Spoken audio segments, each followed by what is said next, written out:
yu'tina al-hikmah yu'til hikmata man yasha' wa man yu'tal hikmata faqad utiya khairan katsiran wa ma yadhakkaru illa ulul albab. Rabbana zidna 'ilman yanfa'una rabbana yassir wa la tu'assir wa dammin bil khair walhamdulillahi rabbil alamin. Wa ba'd. Baik, muslimin dan muslimat rahimani wa rahimakumullah.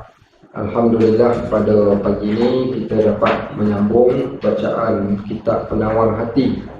Mudah-mudahan sungguh dia akan jadi penawar untuk kita dan menjadi ubat bagi segala penyakit yang sentiasa ada di dalam hati sanubari kita, sebagaimana niat dan matlamat pengarang kitab ini yang menginginkan bila kita khatam kitab ini, nescaya kita akan dapat membersihkan dan mengenal pasti segala penyakit-penyakit yang ada di dalam hati. Sekiranya sakit itu sakit fizikal, kita boleh pergi jumpa doktor. Sakit korak, panau, bisul, sesumur, sakit mata, kudis, apa dia lagi, maka yang tu boleh jumpa doktor, boleh makan ubat. Tapi untuk penawar hati, maka dia mempunyai penawar yang khusus. Dan sesungguhnya tiadalah penawar yang paling terbaik, sebagaimana yang Nabi SAW sebut, Inna Allaha la yaj'alu da' illa ja'a ma'ahu dawa. Allah ni dia tak jadikan penyakit, melainkan dia datangkan bersama dengan penyakit itu ada penawarnya, termasuklah dengan penyakit hati. Baik, qala al-musannif rahimahullah, telah berkata pengarang kitab ini, wa nafa'ana bi'ulumihi fi darain, mudah-mudahan kita dapat manfaat ilmunya dunia dan akhirat.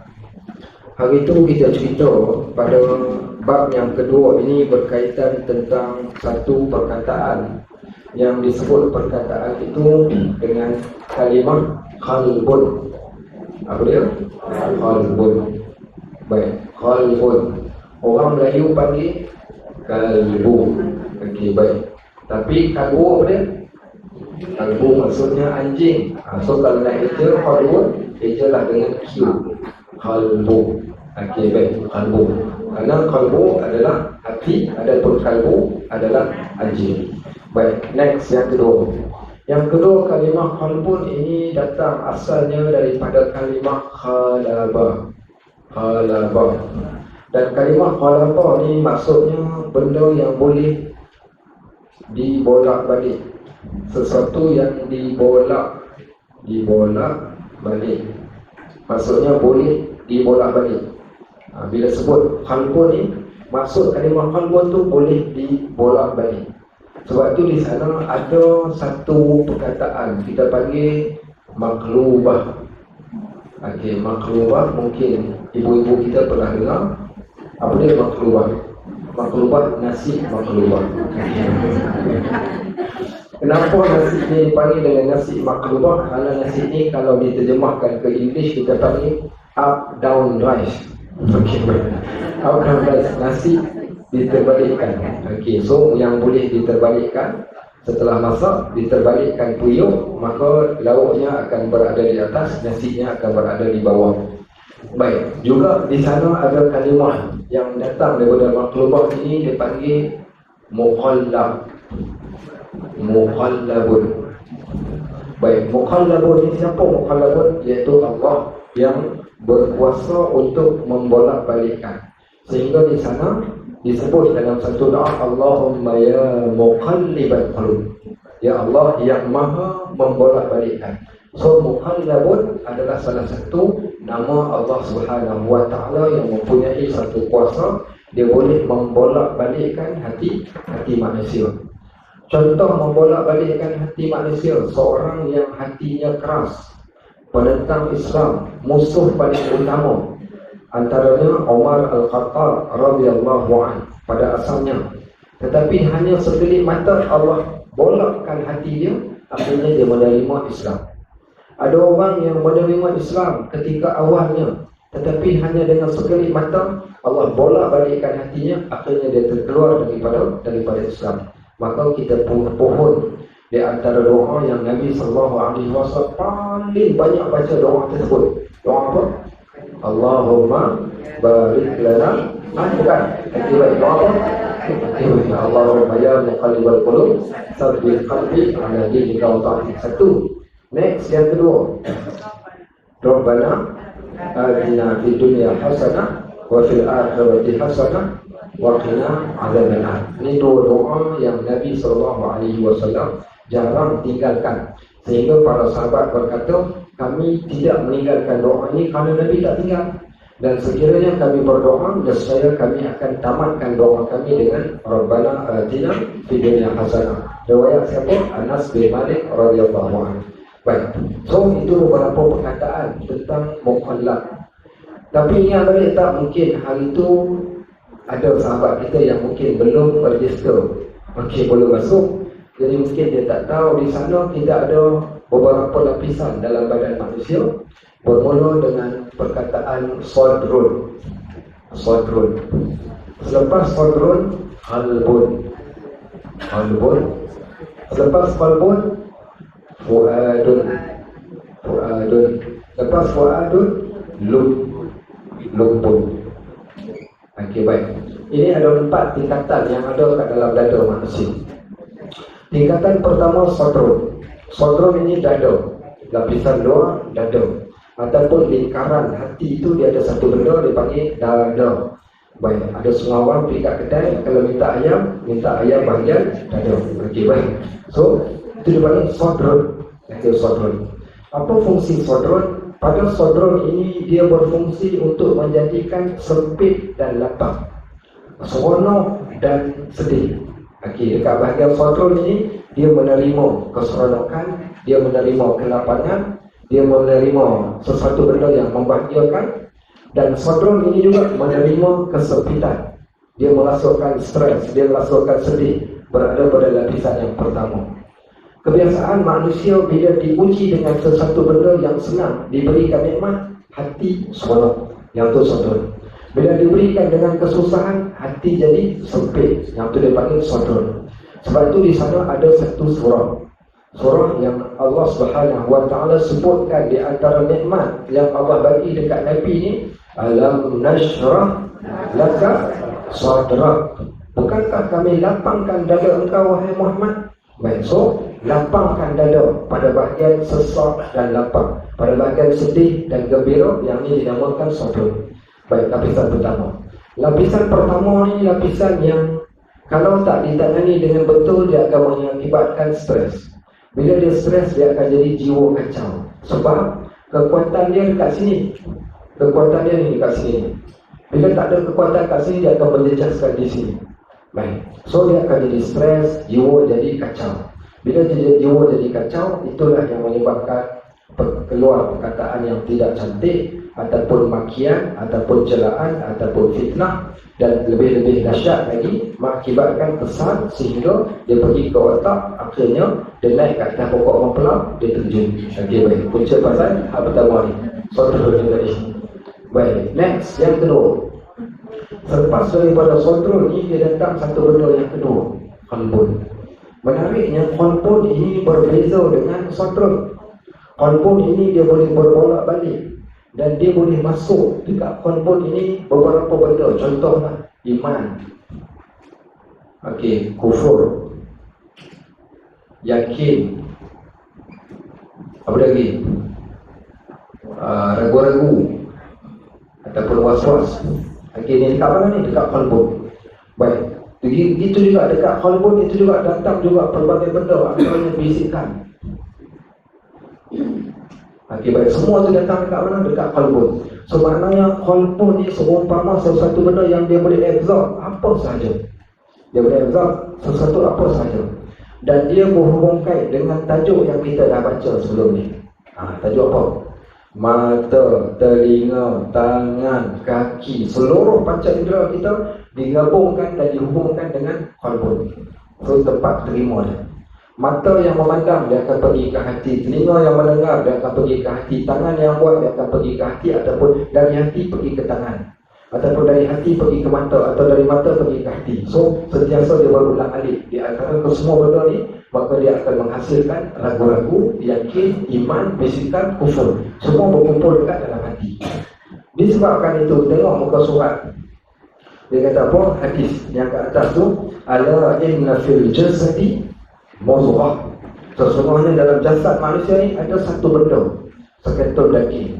Idza salahat salahal jasadu kullu. Bila baik daging ni, baik seluruh anggota badan, sebab dia kontrol. Dia akan kontrol tangan, dia akan kontrol mata, dia akan kontrol telinga, dia akan kontrol mulut, dia akan kontrol kaki. Wa idza fasada, kalau wasak hati ni, fasadal jasadu kullu, wasak kesemuanya. Ala wahya qalb. Kita bilang itu dinamakan hati. Sebab tu bila kita sebut iman, iman naik turun. Yakin dia akan berlawan dengan ragu-ragu. Bisikan semua dia akan letak semua benda ni kat dalam jantung hati kita. Dan di situlah letaknya betapa pentingnya hati ini. Baik, so hati. Next, kita pergi yang seterusnya. Rupanya di dalam hati ni ada lagi benda. Hati ini bila dibaca dengan baca yang baik, diberikan makanan yang baik, diisi dengan perkara yang baik, maka hatinya dia akan jadi subur dan dia mungkin akan absorb benda-benda yang baik. Kesan absorb benda yang baik, dia akan menghasilkan satu tempat yang lagi dalam daripada hati yang merupakan fuad. Biasanya fuad ini sesuatu benda yang difikirkan dengan mendalam. Bila dia datang dalam bentuk dua benda, baik buruk, macam mana nak buat ni? Dia fikir, akhirnya dia ambil satu keputusan. Baik, sebab tu Allah kata, wala taqfu ma laysa laka bihi 'ilm. Jangan kalian mengambil pendirian pada sesuatu benda yang kamu tidak tahu. Inna sam'a, apa yang kamu dengar, wal basara, apa yang kamu lihat, wal fu'ad, apa yang kamu fikirkan. So, fu'ad ni satu kawasan hati yang selalu memikir. Selalu memikir. Baik, selalu mikir. Kat mana yang memikir ni? Allah sebut, wa nafsu wa ma sawwaha. Demi jiwa. Maksud jiwa ni dadanya, hatinya, fuadnya, lubuknya. Maka wa nafsu wa ma sawwaha, dan demi jiwa fizikal manusia yang kami jadikan, yang ada kontrol ini, wa ma sawwaha, dan apa yang kami telah jadikan pada jiwa tersebut, fuad. Wa nafsu wa ma sawwaha. Kemudian fa'alhamaha, Allah ilhamkan. Allah ilhamkan. Fa'alhamaha fujuraha, ilhamkan fujur, buruk. Wa taqwaha, baik. Allah ilhamkan di dalam jiwa tersebut baik ataupun buruk. Sebab tu bila disebut fuad, benda yang dah makin dalam. Dan kebiasaan fuad ini dikaitkan dengan sesuatu benda yang ditimbang. Datang sesuatu, kita sedang melakukan, nak buat keputusan. Contoh, baik, permulaan sekali jaga tengah malam. Allah malasnya sodom. Okey, pukul 3 pagi, pukul 4 pagi. Baik, lepas daripada malas tu pula, hati pula kata. Hati ni sebab ada iman, kita pun sebut yakin. Kita tahu kalau bangun malam apa habuan yang kita akan dapat. Okey, baik. Kemudian bila dah sampai dekat sini, dia pergi ke fuad ni dia fikirkan makin masalah. Nak tidur, nak bangun, nak tidur, nak bangun, nak tidur, nak bangun. Ruginya aku kalau tidur. Alangkah baiknya kalau aku bangun. Kemudian kita pun ingat ayat Quran tu, ayat Quran ni. Maka timbangan di sinilah akhirnya dia akan melakukan sesuatu benda. So maknanya fuad ni lapisan ketiga. Tapi di sana ada satu lapisan yang paling dalam. Lapisan ini dinamakan lub. Lub ini datang dengan ilmu, fikir. Okey, baik. Begitu juga dengan iman yang rasikh, iman yang kuat. Baik, lub ni. Baik, contoh saya buat satu contoh. Inna fi khalqis samawati wal ardh wa ikhtilafil laili wan nahar, sambung, la ayatin liulil albab.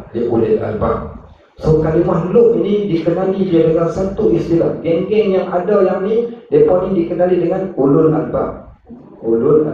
Oh, ustaz yang kat Kemencih tu bukan, yang tu sekolah. Okay, baik. Ulul albab ni satu benda, satu sifat yang ada pada seseorang, tetapi seseorang ini menggunakan akal, menggunakan ilmu, menggunakan otak dia untuk memikirkan tentang Allah.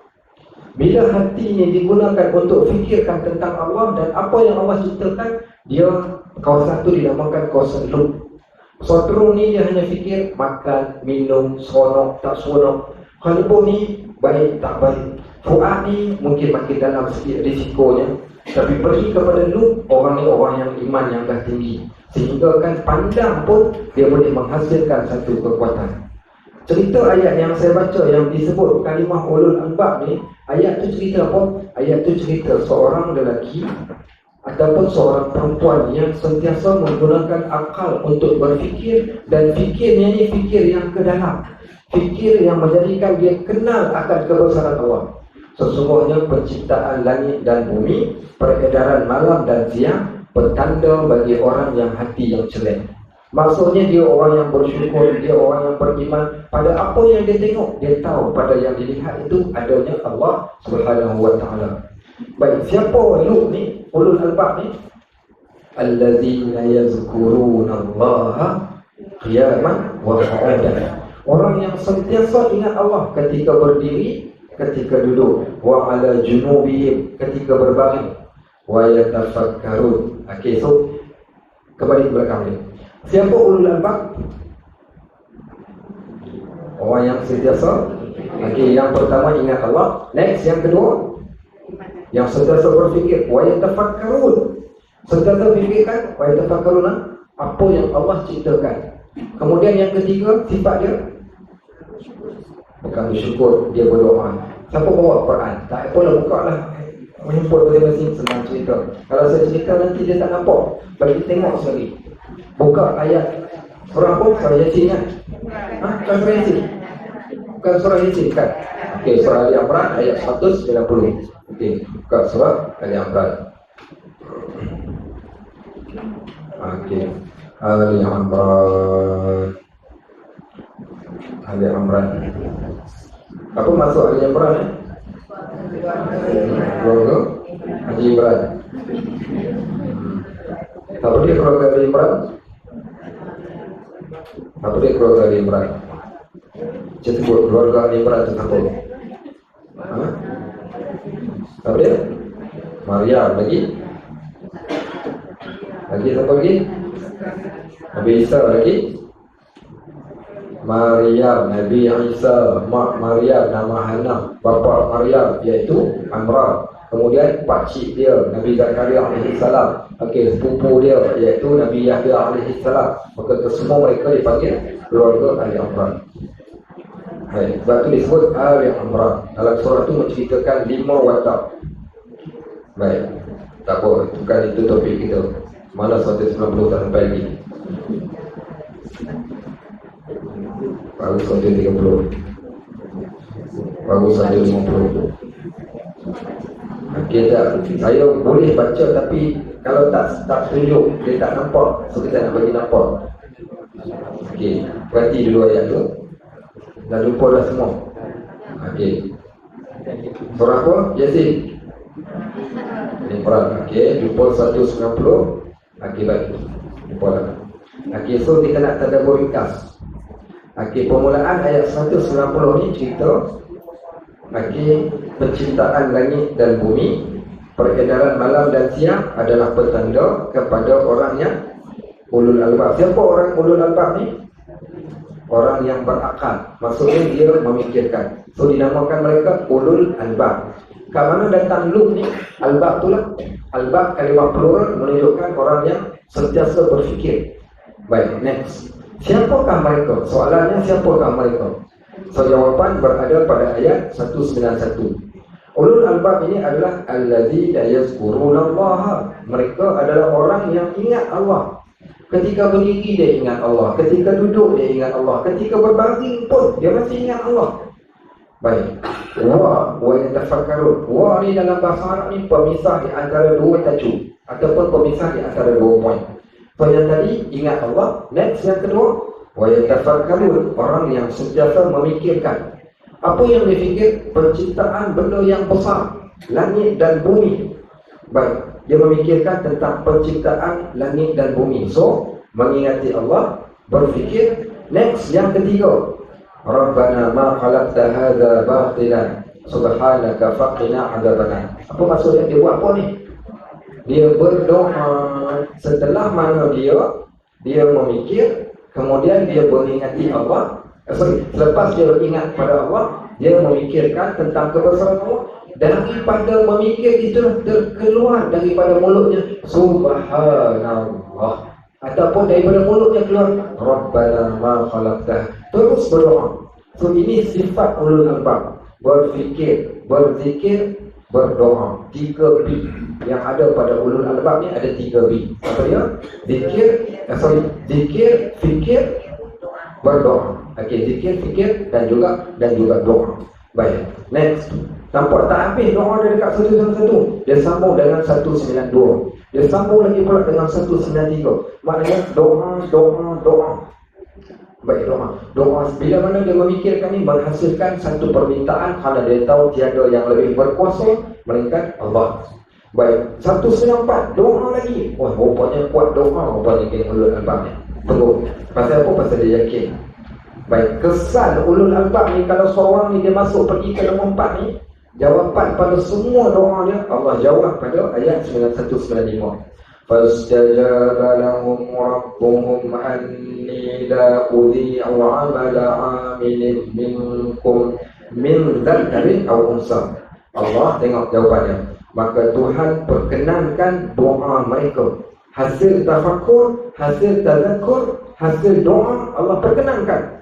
Kerana dia berdoa dengan yakin. Maksudnya Lut ni apa? Orang yang betul-betul yakin dekat Allah Subhanahu Wa Taala. Akhirnya Allah jawab doa dia. Allah jawab doanya dan Allah berikan.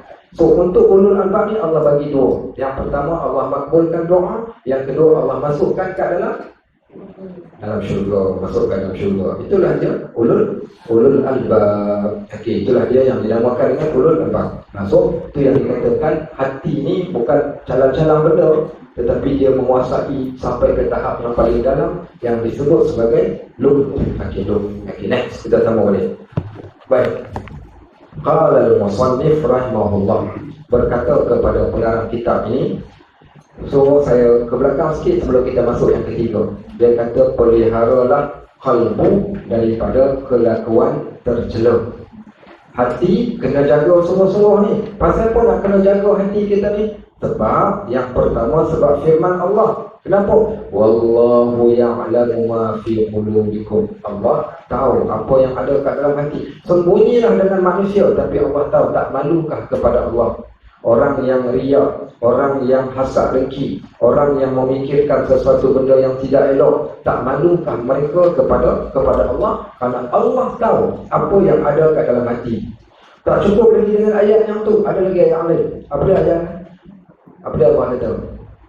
Wa ya'lamu qa'inatal a'yun wa ma tukhfi sudur. Kami tahu apa yang ada di sebalik mata, apa yang kamu sembunyikan kat dalam hati. Baik, 2. Ayat lain lagi yang ketiga. Wa laqad khalaqnal insana. Manusia, kau jangan bereaction lah. Ini bahasa saya. Tapi Allah kata, wa laqad khalaqnal insana, kami ciptakan manusia.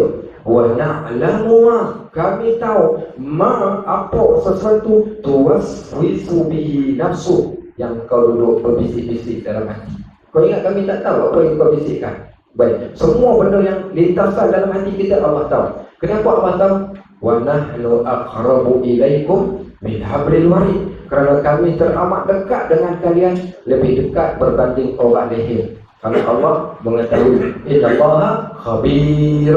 Allah amat mendalam pengetahuannya bima ta'malun, apa yang kamu kerjakan, pekerjaan hati dan pekerjaan fizikal. So dia kata, sebab apa nak kena jaga? Pasal Allah tahu. Kau tak ada cong lah. Pagi-pagi ni waktu pagi mak kita kejut. Mak saya pula kejut awal, sebelum semua dah kejut dah. Dia kejut, dia macam Tarzan, dia panggil nama sikit punya kuat. Kita kata, dah bangun dah. Dia pergi ambil wudu, semua dia masuk toilet, dia naik balik ke atas. Sebelum dia naik tangga tu dia panggil. Kali kedua aku panggil kau. Kau nak bangun, kau tak bangun? Ya, dah bangun dah ni. Okey, dia naik ke atas, dia sembahyang sunat lebih kurang. Dia tengok tak sampai lagi, dia panggil pula panggil ketiga. Jangan bagi abang kau turun. Kalau abang kau turun, kau siap. Okey, kita pun cepat-cepat bangun, pergi masuk ke dalam toilet. Sebab mak kita tak nampak kita dalam toilet.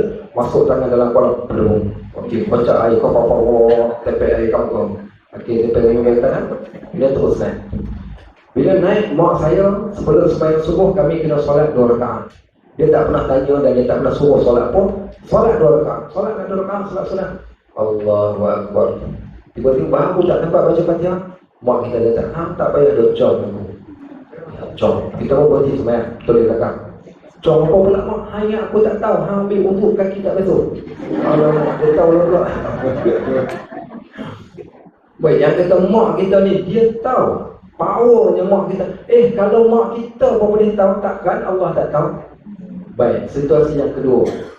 Habis belajar mesti. Dah habis belajar mesti, umur dah 20 lebih, malu nak minta duit dekat mak ayah. Tak minta, tapi duit tak ada. Balik ngaji duit tak ada langsung. Kita tak kerja, duit tak ada. Macam mana ni kawan pula ajak keluar, seposen pun tak ada. Dah pakai siap pakai baju, naik turun tangga, naik turun. Dia mak kita cakap, aku tahu kau nak duit. Nampak? Kita pun tanya, macam mana mak tahu? Aku boleh kau daripada besar tempat tangan. Aku tengok kau aku tahu. Tapi dia kata power mak kita. Bahkan kita tak semayang pun mak kita tahu. Itu sebab tu orang kata, kalau mak kita pun Allah bagi tahu, bagi sedikit ilmu, ini kan pula Allah Subhanahu Wa Taala. Malam Jumaat baca Yasin. Baca Yasin tiba-tiba Sadaqallahul Azim. Kau dah habis dah. Sebenarnya kita lompat satu muka surat secepat habis. Mak kita kata, engkau ulang balik daripada awal kau baca. Okey baik. Apa pula dah habis dah. Kau ingat aku tak tahu kau lompat. Aku baca mulut, telinga aku dengar kau baca. Alamak, baca balik daripada awal. Baik, so mak kita pun boleh tahu ini kan pula kita katakan Allah Subhanahu Wa Taala. So malulah kita, malu pada Allah kerana Allah mengetahui, kerana malu kepada Allah itu lebih awal daripada malu kepada manusia. So sebab tu kena jaga. Next yang kedua. Dia kata kenapa nak kena jaga ni hati ni daripada kelakuan tercela ni? Kerana Nabi SAW sebut. Baik, hadis Muslim, apa kata Nabi SAW? Hadis riwayat Abu Hurairah, Inna Allaha la yanzuru ila suwarikum wala ila ajsamikum walakin wa innama yanzuru ila qulubikum wa a'malikum. Allah tak pandang pada fizikal, hitam, gemuk, kurus, badan sado, ataupun badan kuih gede, ataupun tinggi, ataupun rendah. Siapa pun kamu, Allah tak pandang pada fizikal. Sebab tu Nabi SAW pernah marah kepada sahabat yang suka memandang fizikal orang lain. 2 hadis. Hadis Bilal bin Rabah kata sahabat, kami tak pernah tengok Nabi punya marah macam tu punya marah. Bila Umar Al-Khattab panggil Bilal dengan panggilan, ya benar saudah, hei budak hitam. Marahnya Nabi bila Nabi panggil Bilal dengan panggilan budak hitam. Nabi SAW nak keluarkan fikiran manusia dengan mengatakan yang hitam itu hodoh, tak elok, yang putih itu baik dan bersih. Nak bagi manusia tak fikir macam tu. Ketika Fathu Mekah, Nabi ambil orang yang dianggap hina, yang paling tercorot untuk naik berdiri di atas Kaabah. Bila orang Mekah tengok Bilal naik ke Kaabah, apa dia kata? Asal budak hitam tu naik? Kenapa dia yang diminta untuk naik ke atas Kaabah sedangkan dia itu, dia ni, kita ramai lagi orang yang mulia? Maka di sanalah Allah Subhanahu Wa Taala turunkan ayat Al-Quran. Tahu ayat apa? Ya ayuhan nas, inna khalaqnakum min dzakarin wa unsa. Hei manusia, kami ciptakan kalian lelaki perempuan. Wa ja'alnakum syu'uban wa qabaila. Kami juga ciptakan kalian berpuak-puak, berbangsa-bangsa. Lita'arafu, untuk kalian kenal mengenali di antara satu sama lain. Inna akramakum 'indallah, orang yang paling mulia di sisi Allah, atqakum, orang yang paling bertakwa. Dia yang paling bertakwa, kami minta dia alurkan azan dan naik. Baik, kisah yang kedua, Abdullah ibn Mas'ud. Badan kecil, kubur gede, macam tuan-tuan tengok saya ni dah gede, lagi gede. Gede jadi sehingga betis jadi teramat kecil, seumpama orang yang OKU. Jadi sahabat ni tertawakan betis Abdullah ibn Mas'ud bila dia panjat pokok kurma. Apa Nabi kata? Jangan kalian mentertawakan betis Abdullah ibn Mas'ud yang kecil itu, kerana betisnya yang kecil sekira ditimbang di hadapan Allah, maka betisnya lebih berat berbanding bukit Uhud. Nak ceritakan badan yang kecil tetapi amalannya banyak. Kerana Allah tak pandang pada badan, tetapi Allah memandang kepada, iaitu kepada hati, amalan dan juga amalan. So 2 benda yang Allah pandang. Yang pertama, Allah pandang pada hati, dan yang kedua Allah pandang pada amalan. Baik, apa kesan daripada Allah pandang pada hati dan amalannya? Apa kesannya? Kesannya apa tahu? Apa kesan bila Allah Subhanahu wa taala dia hanya pandang pada dua amalan kita tadi? Baik, kesan yang baik dan kesan yang tidak baik. Kita ambil kesan yang baik dulu. Ingat, kesan yang tidak baik pun ada. Orang yang salah faham tentang hadis ni. Baik, qulub walakin yanzuru ila qulubikum, dan juga amal, iaitu perbuatan kalian. Bila dua benda ini Allah pandang hanya pada dua benda ini, lahirlah daripada dua benda ini yang pertama, ikhlas, niat. Lahir daripada amal perbuatan ini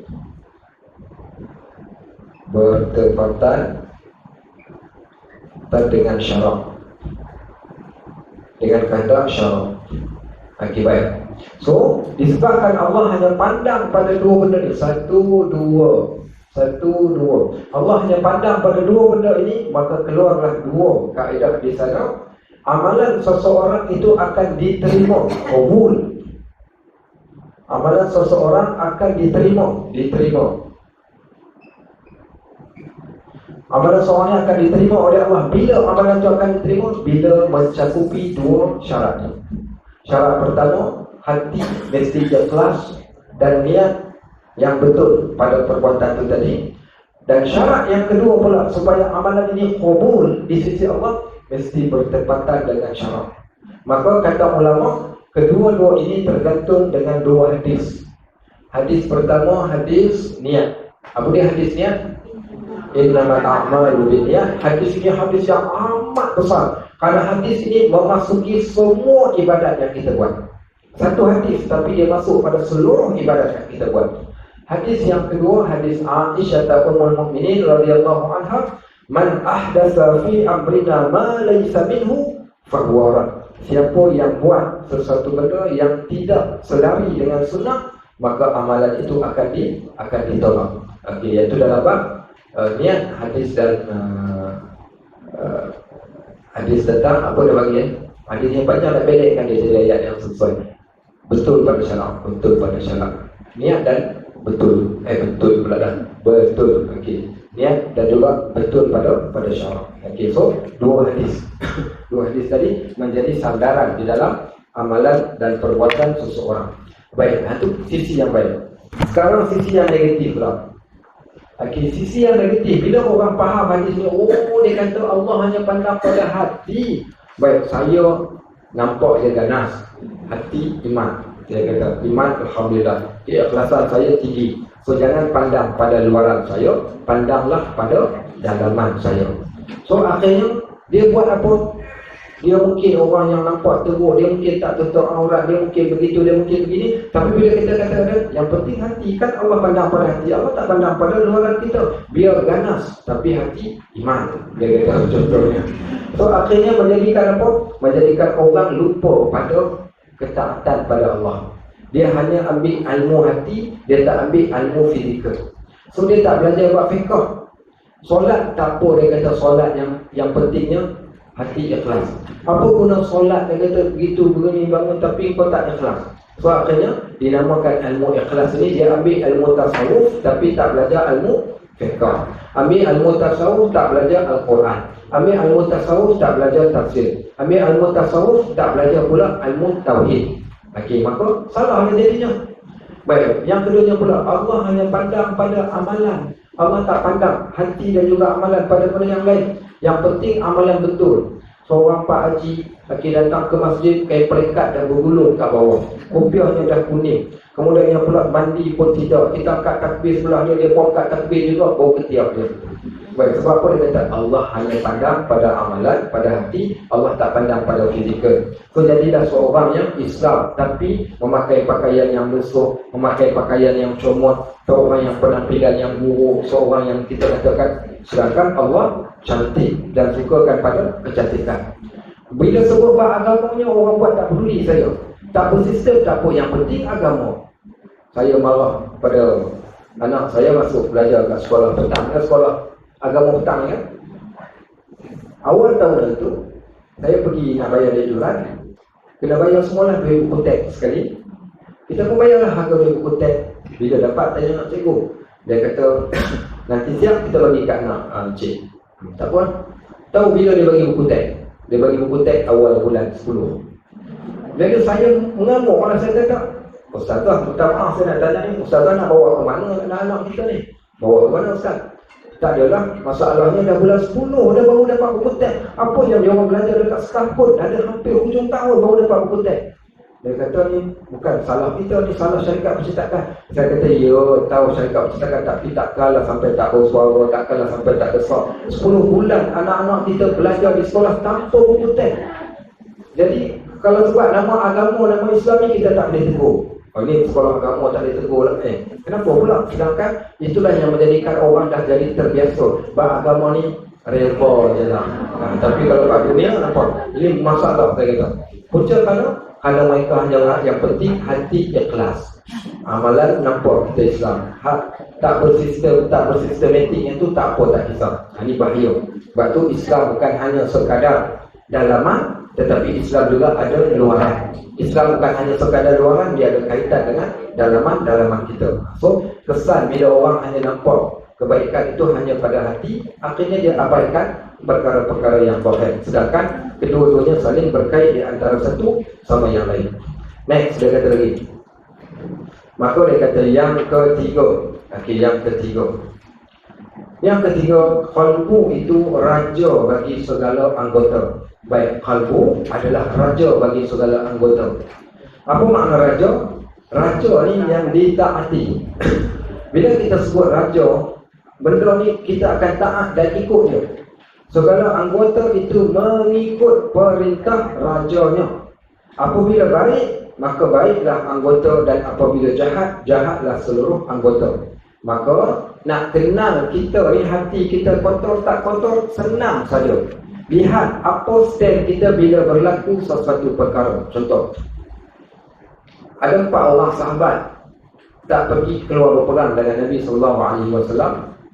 Baik, kemudian ketika dalam perjalanan Nabi SAW ni jalan separuh jalan, Nabi toleh ke belakang. Nabi jalan separuh jalan, Nabi toleh, kerana teringat sahabat tu kenapa dan sahabat tu tak datang kan. Baik, kemudian sampailah kat satu tempat.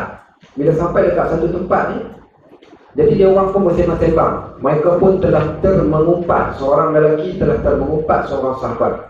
Dia kata Ka'ab bin Malik ni, dia tak datang dah ni, dia seronok buah tengah masak, seronok dengan isteri dia dekat rumah, sampai ke tahap dia tak nak ikut lagi kita, terlalu seronok dengan dunia. Mu'adz bin Jabal ni, bila dia dengar seorang lelaki sahabat mengucapkan perkataan yang tidak baik kepada seorang sahabat, terus dia cakap. Dia kata, awas mulut engkau wahai tuan hamba, sesungguhnya dia kata, aku kenal siapa Ka'ab tadi. So di sana ada 2 perwatakan. Satu perwatakan suka bersangka baik dengan orang walaupun dia tak nampak, dan satu orang lagi pula suka bersangka buruk pada apa yang dia sangkakan. Sedangkan Allah kata, ala inna ba'dadh-dhanni ismun, ketahuilah separuh daripada sangkaan itu adalah dosa. Baik, walaupun benda tadi tu mereka tak nampak, tapi nak tahu hati kita ada kerosakan bila kita suka bersangka-sangka buruk pada orang. Sebab tu bila terlintas saja fikiran yang buruk, cepat-cepat padamkan. Ketahuilah itu di antara bisikan hati yang jahat. Maka kita tukarkan kembali dan serahkan kepada Allah. Walaupun kita melihat dengan kedua belah mata kita. Baik, itu macam-macam. Sebab tu disebut al-fitnatu na'imatun. Fitnah ini benda yang tidur. La'anallahu man aiqabaha. Allah melaknat orang yang menghidupkan fitnah itu tadi, kerana dia bermula dengan sangkaan. Sebab itu dalam Islam mengharamkan buat sangkaan. Islam mengharamkan tajassus. Bermula ala inna ba'dadh-dhanni ismun fala tajassasu wala yaghtab ba'dukum ba'dha. Jangan kalian bersangka buruk di antara kalian, kerana separuh daripada sangkaan itu adalah dosa. Selepas Allah cerita tentang sangkaan, mula-mula kita tengok sahabat jiran kita, dia lalu kat depan rumah kita, dia tak toleh kat rumah kita, tapi dia bawa keluar daripada rumah jiran. Bila dia lalu tak toleh, Iblis akan datang. Kau tengok Pe'ah ni dia bawa keluar rumah beda. Dia keluar daripada rumah beda, dia tak pandang kau, confirm dia pergi mengumpat kau. Okey, baik. Okey, itu sangkaan buruk ni. Baik. Pertama kali, kebetulan pula waktu dia pun terus nyanyi lagu anak rusa nani baru tumbuh ekor. Apa salah kami lalu tidak tegur. Terus nyanyi lagu tu. Baik, ataupun bila dah sangka buruk, dia pergi kepada step yang ketiga, tajassus. Apa dia tajassus? Intip mengintip. Dia pergi tengok pula. Kebetulan si PA ni pula lalu kat depan rumah leha pula. Lalu rumah leha, dia tadi lalu kat depan rumah, dia tak toleh. Lalu rumah leha, dia toleh. Leha pula menyapa, berlaku pula dialog leha dengan PA. Ada datang pula, dia mengintip-intip apa dia orang ni buat. Tiba-tiba dia orang ketawa. Sat, memang kata dekat aku. So orang yang macam tu, orang yang mempunyai hati yang sakit. Baik, sama juga bila kita nak solat, tiba-tiba kita nak solat pergi ke masjid. Sampai kat masjid, tengok-tengok orang ramai sampai. Kanan, kiri, depan, belakang, kita pun duduk kat situ depan. Mula perbetulkan sobat kita. Ambil kunci, tak keting. Okey, baik. Keluarkan dompet pula, dia letak ke depan pula. Ambil pula kunci kereta, letak pula ke depan. Baru dah angkat takbir, ingat depan kau imam, kanan Pak Haji, kiri ni pula sekian-sekian. Kau kena angkat takbir, relax, pelan-pelan, jangan buat macam biasa. Macam biasa kau cepat, kali ni kau kena buat lambat-lambat. Allahu Akbar. Kenapa buat macam tu? Sebab dia rasa ada orang memerhatikan. Baik, bila dia nampak saja macam tu, dia tahu iaitu ada masalah pada hati dia. So waktu tersebut dia adalah orang yang berpenyakit. Sebab itu dalam bab ni, tujuan kita belajar bab ni bukan kita nak pilih. Semalam kami belajar bab hati, aku tahu hati kau macam mana. Bukan. Tujuannya untuk kita nak pilih diri kita sendiri, bukan untuk orang yang lain. So kita tahu, rupa-rupanya hati itu memang raja sungguh-sungguh. Pada hati dia jadi raja sehingga menyebabkan kesan pada anggota badan yang lain. Dan bila baik kalbu menjadi sebab bagi baik segala anggota, yang saya wajib atas kita bersungguh-sungguh pada membaikinya dan memeliharakannya daripada segala kebinasaan. Macam mana nak baiki dia? Dan nak baiki. Inilah ilmu yang kita belajar. Saya sebut dekat masjid mana kami belajar kitab ni, saya kata tuan-tuan, kita dah belajar kitab ni dah bertahun-tahun. Kalau dah belajar, mesti ada kesan. Kalau tak ada kesan, kita tanya diri apa yang aku belajar sebenarnya. Tujuan kita nak belajar ni untuk diri kita dan bukan untuk orang yang lain.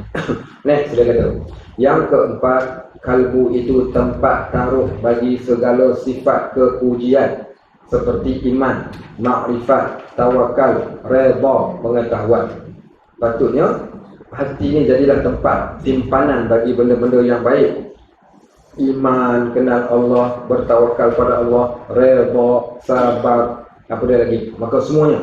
Maka patut sangat pertaruhan ini dipelihara daripada segala kelakuan yang dicela dan dijaga daripada seteru iaitu syaitan. Sungguh kita kadang Allah uji lah. Setan ni memang setan sungguh. Ustaz pun kan kena. Tak tengok ustaz lagi dahsyat. Naik kereta, berhenti tak simpang, ada kereta depan ni. Ya Allah, terhegeh-hegehnya. Kita dah nampak dah jauh lagi kereta tu, kenapa pun tak keluar? Kita pun nak tunggu, tak apa dah terlepas biji, sabar. 2 biji dah terlepas, kita kata tak keluar juga. Geram, kita pun tekan ten. Tekan pun, lepas tu pula dia tak jalan lagi. Kita dah mula naik ni dah, kita pula kalut. Tengah sibuk. Bila dia tak jalan lagi, bila kita berjalan ni, kita dah jadi, dia pula jalan perlahan saja ikut belakang. Kita pun tengok, ini bukan orang tua ni, orang muda. Kalau orang tua boleh sabar lagi. Baik. Sampai pula satu simpang yang kedua pula, dia lagi duduk kat depan. Ya Allah, kereta tak ada, tak keluar lagi juga. Saya geram, saya pecit horn yang kedua. Kali yang kedua pula. Picit kali yang kedua, saya pun potong sebelah kiri. Sampai kat sebelah dia tu, apa saya buat? Saya buka tingkap. Dia pun buka tingkap. Sebelum saya nak cakap dekat dia, sebelum saya tak sempat cakap lagi, dia cakap dulu. Dia kata, dah tahu dah saya slow, asal tak potong sebelah kiri? Oh, dia sound warning pula kita. Saya kata, ya Allah, nak keluar perkataan. Tapi lepas nak keluar tu, saya pun turut angkat balik tingkap. Dia kata, maunya dia kenal aku Ustaz Najib mati. Baik, apa pesan dia? Kali itulah masa dia tindak balas dia nak cakap itu. Rupanya betul, nasib baik alhamdulillah tak kenal. Kalau kenal mungkin dia cakap lain pula. Tapi bila lepas daripada tu saya siapa ya Allah, apalah aku ni. So menunjukkan cepat sangat, apa salahnya kalau relax lah. Tapi yang saya marah tu sebab dia main handphone sebenarnya. Dia main handphone dalam kereta. So kita betul juga dia cakap, dah tahu dah saya slow, potonglah sebelah kiri. Okay. Kita pun saja tak potong duduk kat belakang. Tapi poin yang nak tunjuk, kadang-kadang Allah nak tunjukkan kita tu macam mana. Orang mungkin tak tahu, di hadapan orang kita tak buat, tapi di belakang orang mungkin akan berlaku macam tu. Hilang sabar, tak reba. Okay. Sebab tu saya semalam ada orang tanya, letih-letih dah seorang ni Ustaz, serabut, letih. Saya kata nak tak, saya nak bagi satu ubat yang paling power, lebih power daripada tongkat Ali, lebih power daripada makjun kuat seperti Berani tu. Ubat apa? Siapa tahu? Bangun awal pagi. Okey. Bangun awal pagi sebelum subuh. Bangun. Okey, kemudian selepas bangun tu zikirlah apa yang patut. Kemudian bersihkan diri, tak mandi pun ambil wuduk. Kemudian solat 2 rakaat. Kata Nabi SAW, hadis yang sahih, seorang hamba bila dia tidur, Allah akan ikatkan, setan akan datang dan belit dia dengan 3 belitan. Bila dia terjaga di tengah malam, dia menyebut zikrullah, terbuka belitan yang pertama, baki tinggal lagi 2 belitan. Kemudian dia bersihkan diri dia ambil wuduk, terbuka belitan yang kedua, baki tinggal 1 lagi belitan. Kemudian dia solat 2 rakaat selepas ambil wuduk, maka terbuka ketiga-tiga belitan dan dia akan menjadi seorang Muslim yang kuat. Seorang Muslim yang kuat dan cerdas. Melainkan kalau dia tak buat macam tu, dia akan jadi orang yang malas. Orang yang malas dan orang yang hilang kekuatan daripada. So hadis ini jelas kepada kita bagaimana Nabi SAW nak memberikan motivasi pada para sahabat. Siapa nak jadi kuat, yang rasa cerdas. Sehingga kan saya bukan buat kajian. Kita tahulah pengalaman hidup. Ada waktu yang kita tak pergi solat subuh berjemaah, ada hari yang kita pergi, hari yang kita tak pergi, hari yang kita terlewat sedikit. Pagi itu dia jadi serabut, macam-macam. Anak buat perangai lah, saya kereta motor pancit lah. Tapi bila kita mulakan dengan sesuatu yang baik, maka man asyrafat bidayah itu, asyrafat nihayah itu. Siapa yang memulakan dengan sesuatu benda yang dimulakan dengan yang baik, Allah akhiri dia dalam keadaan yang baik. Itu salah satu cara. Baik, next yang kelima dia kata kalbu itu tempat ilham daripada para malaikat dan tempat was-was bagi syaitan. Dan kalbu itu tempat berperang akal dengan hawa nafsu, macam yang kita tuliskan tadi. Kat situlah terletaknya pelbagai benda. So, macam mana nak menang? Dimenangkannya dengan iman dan juga ilmu. Menang nafsu tadi, menang hati tadi itu dengan ilmu dan juga iman. Kuat iman, kuat ilmunya, insya-Allah akan menanglah dia. Sebab tu disebut Allah ilhamkan 2 benda. Apa lagi ayat? Allah kata, alam naj'al lahu 'ainain. Bukankah kami jadikan 2 telinga yang disambung dengan hati? Wa lisanan wa syafatain, 2 bibir mulut dan 1 lidah juga yang disambungkan dengan hati. Wa hadainahun najdain, kami tunjukkan kepada kalian 2 jalan kanan, jalan kiri. Dan hati akan pilih. Bagaimana hati pilih? Hati pilih yang pertama berdasarkan iman dia, yang kedua berdasarkan ilmu yang dia tahu. Bagi orang yang tak tahu, nescaya dia mungkin tersalah pilih sebab dia jahil. Bagi orang yang kuat iman, nescaya akan menang setan daripada ilham para malaikat. Sebab tu pada kita ni ada yang disebut sebagai qarin. Qarin ini qarin yang baik, qarin yang tidak baik. Qarin yang baik iaitu para malaikat membisikkan perkataan yang baik. Qarin yang tidak baik membisikkan perkataan-perkataan yang jahat. Kata Nabi, melainkan aku, maka qarin aku sentiasa membisikkan perkara-perkara yang baik. Balik kampung, naik bas. Nak datang ke Melaka balik. Bas pukul 9, pukul 10 tak sampai. Saya daripada duduk dah bangun diri. Duduk diri, mana bas tak sampai. Sekejap datang seorang lelaki duduk kat sebelah. Bas ni memang macam ni, kadang janji lain, datang lain. Bila dia buat ramah dengan saya pun tanya nak pergi mana. Dia kata nak balik Sik. Saya kata ada ke bas pergi ke Sik malam-malam ni, bukan sampai petang je. Dia kata memang tak ada bas, tapi saya baru keluar hospital. So bas pagi besok pukul 6. Apa boleh buat? Dia kata dah kita keluar pun petang. Tak sempat naik bas, tidur kat sejabah malam ni. Ini pun dia kata tak makan lagi, duit pun tak ada, ngam-ngam nak tambang bas. Dalam hati saya, ni hak setan ni. Dia kata, orang macam ni memang banyak kat sebat kaki kelepek duit orang. Pun sekali mula keluar, ni kaki penipu ni, scammer station bus, nak minta duit dekat orang, pandai tu buat ayat kesian, kononnya aku nak suruh aku bagi duit dekat dia. Saya pun dah kata, saya takkan bagi ni, kau tak payah tipu lah. So, tapi waktu tu saya tunduk saya ternampak sekeping duit dalam poket atas. Kemudian hak Khorin yang baik pula kata, apalah kau bukan tak ada duit pun, tak luar pun kalau kau bagi dekat dia sikit, barangkali mungkin betul dia perlukan duit, barangkali mungkin suruh dia orang yang baru keluar daripada hospital, kita mana tahu, kita tak tahu pun apa keadaan hidup dia. Saya fikir-fikir betul juga. Tapi datang satu bisikan ketiga ni, dia kata, ingat Najib, ini ujian. Allah datangkan satu kebaikan di hadapan engkau. Allah nak tengok engkau nak rebut ataupun engkau nak tinggalkan, biarkan dia berlalu. Kalau engkau rebut, kau untung. Kalau engkau biarkan dia, maka mungkin kebaikan dia tak akan datang. Sebab Allah ni sentiasa bagi benda yang baik. Allah nak tengok kita. Kebaikan juga satu ujian. Kalau kita terima ujian tadi, kebaikan tadi dengan besar hati, maka Allah akan berikan lagi kebaikan yang lain. Tapi kalau satu kebaikan Allah berikan pada kita, kita tak mau dan kita benci pada kebaikan tersebut, maka barangkali Allah buangkan terus kebaikan dan akhirnya Allah datangkan benda yang tidak baik. Hal ni yang kita paling takut ni. Baik, kisah seorang sahabat, Nabi panggil main kat depan. Sof panggil dia kat depan, dia tak nak, dia ke belakang. Nabi kata main ke depan, tak nak dia datang ke depan.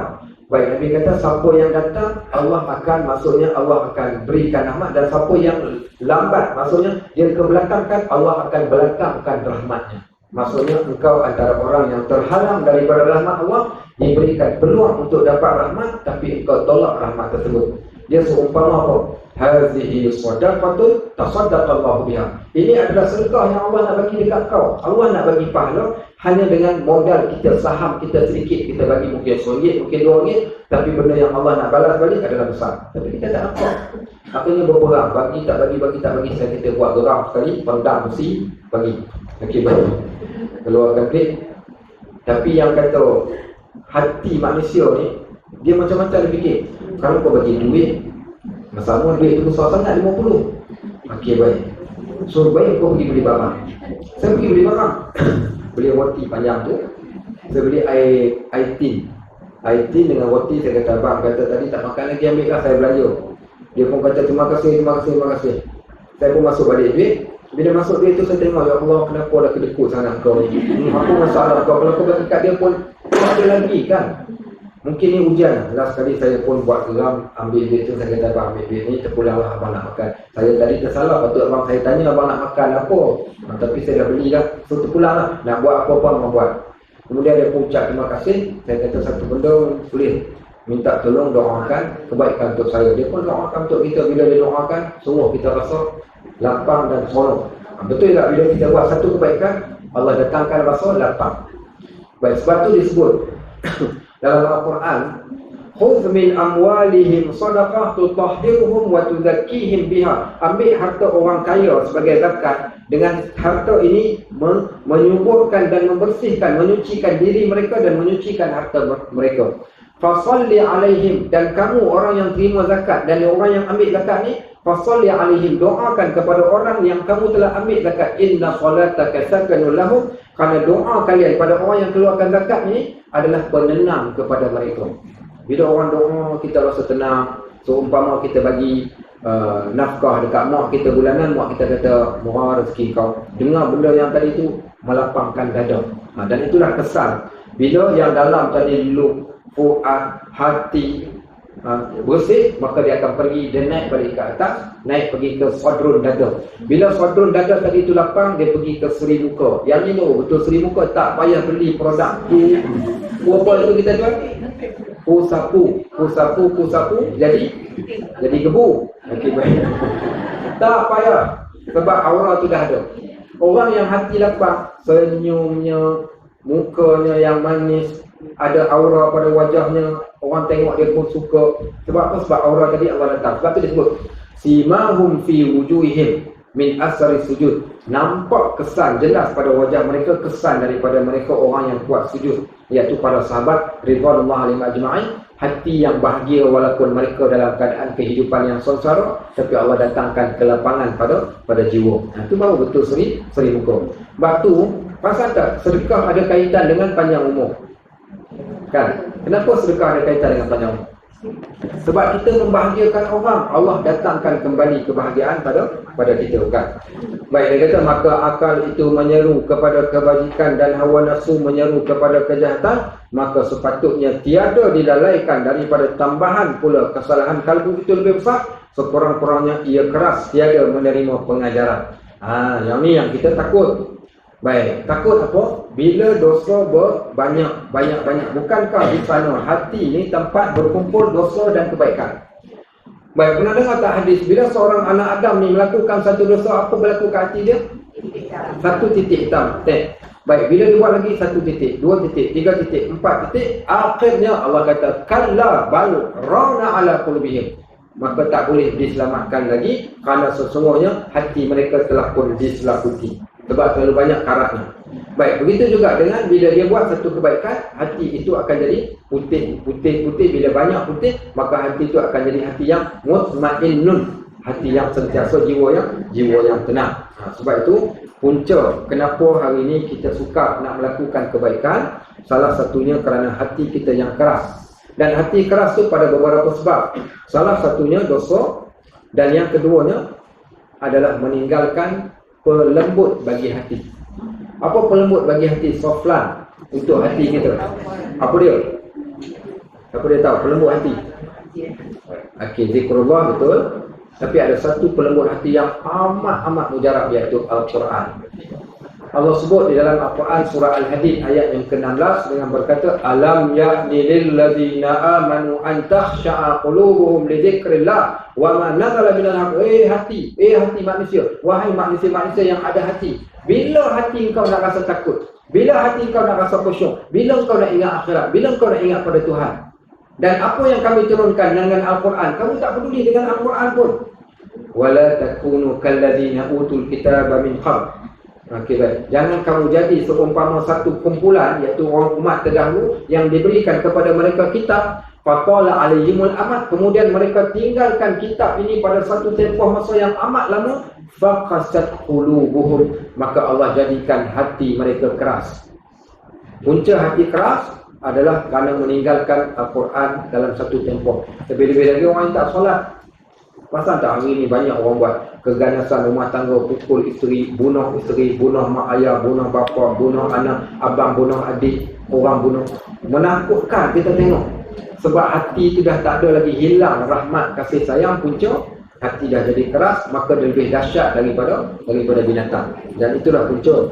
Baik, sebab tu Allah sebut aba wastakbara wa kana minal kafirin, maka mereka adalah orang yang enggan dan takabur, dan mereka adalah di kalangan orang-orang kafir. Maka takut itu juga penyakit daripada hati, menyebabkan tertegak daripada sujud dan kufur kepada Tuhan. Kita pohon berlindung dengan Allah, dan insya-Allah nanti kita masuk 10 sifat kelakuan yang dicela, yang kita akan masuk pada bab yang seterusnya. Takabur tu apa? Takabur? Sombong. Macam mana sombong? Hadis Nabi SAW menjadi guideline pada kita.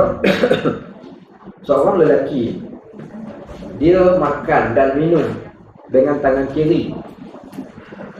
Nabi tegur dia, makan dengan tangan kanan. Dia kata tak boleh, aku biasa makan dengan tangan kiri, aku nak makan dengan tangan kiri. Sehingga akhirnya dia tak mampu lagi makan dengan tangan kanan sebab sombong. Dan Nabi SAW kata, yang dinamakan dengan takabur itu, sahabat tanya, ya Rasulullah, adakah takabur itu dengan memakai pakaian yang labuh, ataupun orang yang mempunyai kemewahan itu dinamakan takabur? Nabi kata tidak. Takabur itu adalah orang yang mengetahui kebenaran tetapi dia tidak mahu untuk mengikuti kebenaran tersebut. Itulah dinamakan dengan sombong. Maksudnya hati dia tahu benda itu tak elok, tapi tetap dia nak buat yang tak elok. Walaupun dia tahu ada benda yang lebih baik, maka dia tinggalkan yang baik, maka dia pilih yang tidak baik. Maka hati itu hati yang takabur kepada Allah Subhanahu wa taala, wal a'yadzillah. Baik, ada apa soalan bertanya sebelum kita tamat? Ada soalan? Ada? Fi soal? Maafi. Ada? Baik, barakallahu fikum wa jazakumullahu khairan katsira. Subhanakallahumma wa bihamdik asyhadu an la ilaha illa anta astaghfiruka wa atubu ilaik. Wa sallallahu ala sayyidina Muhammad wa ala alihi wa sahbihi wasallam walhamdulillahi rabbil alamin. Assalamualaikum warahmatullahi wabarakatuh.